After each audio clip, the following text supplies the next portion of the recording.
For today's vlog nga mga kananay, dahil bahagi nga ng buhay ko ang pagtatrabaho, kaya pati yung trabaho ko binablog ko na rin.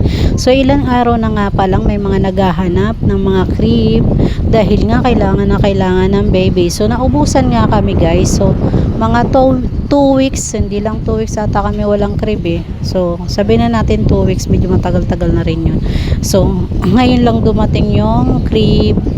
So 5 peraso nga lang yung dumating. Actually kahapon nga may pumunta ng buyer ng crib, kaso nga hindi dumating. Dapat kasi talaga ang dating kahapon, kasi hindi sila dumating. Ngayon lang umaga dumating. So ayan na nga yung crib na dumating guys.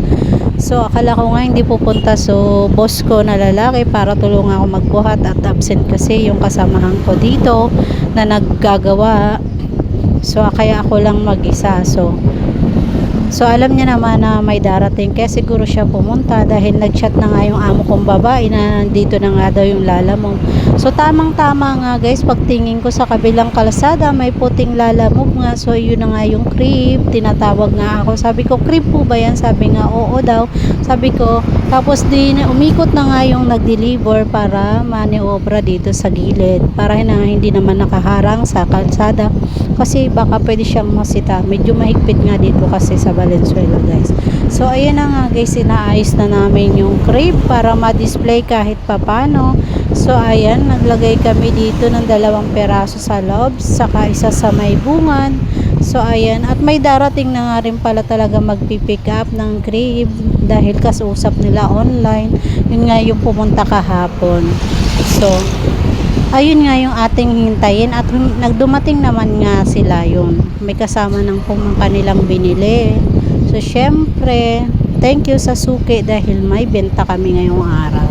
So sobrang init nga pala ngayon guys, talaga grabe. Konting kilos lang pinagpapawisan ang kananay nyo guys. So Diyos ko, hoy wag kang tutuwad sa may camera, kita pet mo.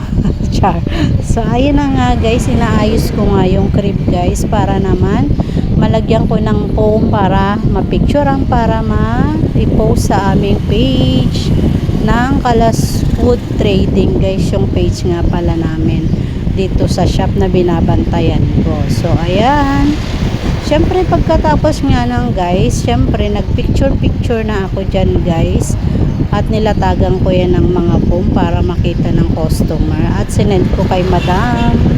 So yun lang guys, dito na lang ang aking video. Thank you for watching. Bye bye mga kananay. Ito ang vlog ng iyong kananay na walang kwenta pero may kwenta sa iba.